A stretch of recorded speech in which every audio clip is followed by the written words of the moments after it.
Hello student, आज हम कक्षा 10 के मैथ के अध्याय 1 के जिसका नाम है वास्तविक संख्याएं में प्रश्नावली 1.3 के सवाल को सॉल्व करने जा रहे हैं। इसमें आपका क्वेश्चन है, सिद्ध कीजिए कि √3 एक क्या है, आपकी अपरिमेय संख्या है। जैसे कि हम पहले आपको बता चुके हैं, परिमेय संख्याएं क्या होती हैं, ऐसी संख्याएं जिन्हें हम p/q के फॉर्म में लिख सकते हैं। वो संख्याएं क्या कहलाती हैं, आपकी परिमेय। क्या कहलाती हैं, आपकी परिमेय संख्या। तो √3 को आप p/q के फॉर्म में नहीं लिख सकते, इसलिए क्या है, आपकी एक अपरिमेय संख्या। हमें ये सिद्ध करना है कि √3 एक अपरिमेय संख्या है। तो हम इसका अपोजिट मान के चलेंगे। माना √3 एक क्या है, परिमेय संख्या है। हमने क्या मान लिया कि √3 क्या है, आपकी एक परिमेय संख्या जो कि दिए गए के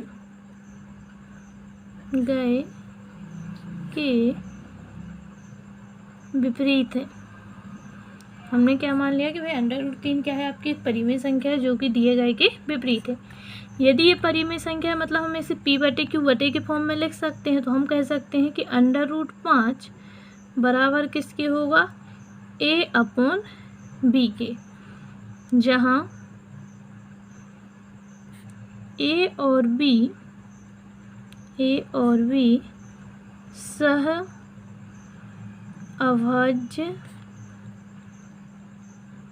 संख्याएं, जहाँ a और b सह अभाज्य संख्याएं हैं। अब आप कहेंगे भाई ये सहभाज्य संख्याएं क्या होती हैं। तो सहभाज्य संख्याएं ऐसी संख्याएं होती हैं जिनका गुणनखंड केवल और केवल एक होता है। जिनका गुणनखंड कितना होता है, एक, वो कहलाती हैं सहभाज्य संख्या। ठीक है। अब हम क्या कहेंगे, दोनों पक्षों का वर्ग करने पर, दोनों पक्षों का वर्ग करने पर, दोनों पक्षों का वर्ग करेंगे तो यहाँ √5 का वर्ग क्या हो जाएगा, बराबर a/v का होल स्क्वायर। तो ये आप जब 5 का अंडर करोगे तो अंडर से स्क्वायर कैंसिल हो जाएगा, कितना बचेगा, 5। ये हो जाएगा आपका a²/b²। इसको और सॉल्व करेंगे तो हम क्या कह सकते हैं, क्या कहोगे, इस b का यहाँ इंटू कर दो, 5b² बराबर a²। ठीक है, या b² बराबर a²/5, अर्थात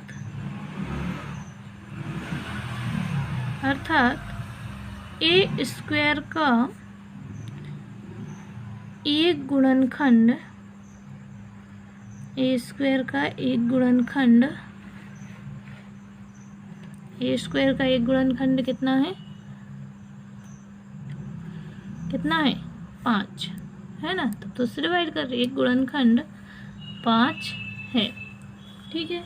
अब हम मान लेते हैं कि माना a बराबर 5c, a बराबर कितना मान लिया हमने, 5c, जहाँ c क्या है, आपका कोई पूर्णांक है। आप c, x, n जो चाहे वो मान सकते हैं। माना a = 5c, जहाँ c कोई पूर्णांक है। c क्या है, आपका एक पूर्णांक है, जहाँ c कोई पूर्णांक है। तो हम कह सकते हैं हमारा होता क्या है, यहाँ देखें √5 बराबर a/v। तो यहाँ हम कह सकते हैं कि √5 बराबर a/v। ठीक है। और यहाँ क्या रख सकते हैं, √5 बराबर, एक स्थान पे कितना रखना है हमें, 5c, तो 5c/b। दोनों पक्षों का यदि वर्ग करें तो ये हो जाएगा, वर्ग से √ कैंसिल, 5 और यहाँ स्क्वायर करोगे तो कितना हो जाएगा 25c² अपॉन v²। यहाँ पर लिख देते हैं दोनों पक्षों का वर्ग करने पर ठीक है ना। अब इसको अपन यहाँ b को क्या करेंगे, इस साइड इंटू कर देंगे। 5v² बराबर 25c²।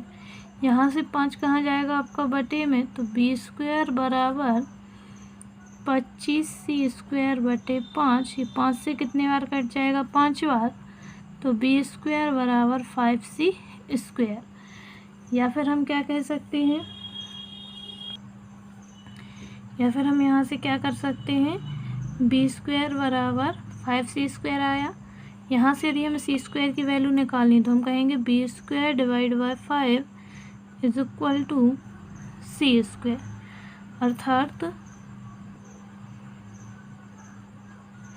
अर्थात b² किससे डिवाइड है, 5 से। तो यहाँ पर b का एक गुणनखंड कितना आ गया, 5। अर्थात b² का एक गुणनखंड कितना है, 5 है। ठीक है, इसलिए हम क्या कह सकते हैं कि b का एक गुणनखंड क्या है, 5। इसलिए b का एक गुणनखंड 5 है। a और b हमारे क्या है, एक सहभाज्य संख्या है, मतलब हमारी कल्पना कैसी हुई, गलत। ठीक है, अतः a और b का एक गुणनखंड क्या है, 5 है। मतलब हम कह सकते हैं अतः a और b का एक गुणनखंड